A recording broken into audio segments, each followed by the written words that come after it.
In this part of the world,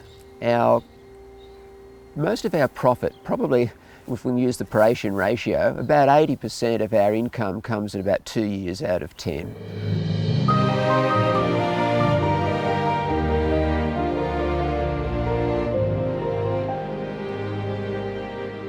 Two years in 10 we get good seasons, we make the bulk of our 10-year income. So we have to be ready all the time. So you've always got to have your crop nutrition and your disease and weed control ready, because you never know when that good year is going to be. We've had many arguments over the years over different sorts of consulting styles and different sorts of management styles.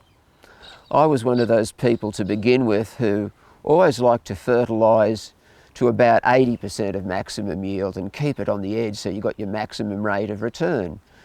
But a lot of consultants were very unhappy with me saying that sort of thing, because they said, no, we make the bulk of our income 2 years out of 10. We've got to be prepared. We've got to get maximum yields. If fertiliser, for example, is only 20 to 30% of your annual variable costs, all that investment in seed and herbicide and insecticide or fungicide, you don't want that compromised by being a cheapskate on 20 to 30% of your costs in fertiliser. And so we argued about this for a couple of years. And I think what we came to was a conclusion that some farmers are Hanrahans and some are Allen Bonds. Now, in other words, some people are very risk averse, and those tend to be people who are perhaps knife edge financially.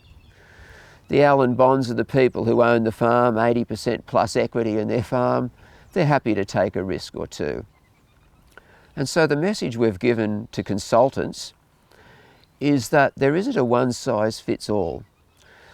When they look at a soil test or make a fertiliser recommendation, they don't just look at the response curve in the database.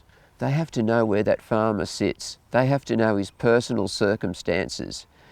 What is his equity? What is his debt level? Is he a nervous person? Is he risky? Or is he a very confident person who's willing to put his money where his mouth is? A consultant needs to consider those personal, financial and characteristics of a farmer before he makes advice.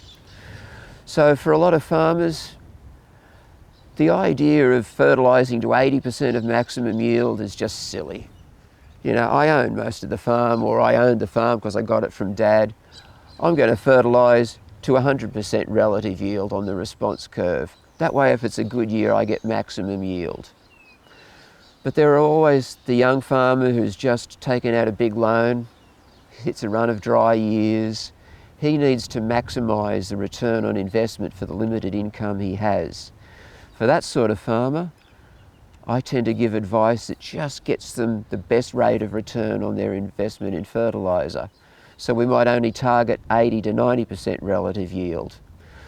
So the difficult thing for a consultant is that he's got to know his client inside out. Easy for me. I pull out a response curve, show people a graph. You're there, I want you there. This is how much you've got to put on, boy. That's easy. But a consultant, he's got to have difficult conversations with his farmer about his financial and personal circumstances. That makes consulting a whole world harder than my job.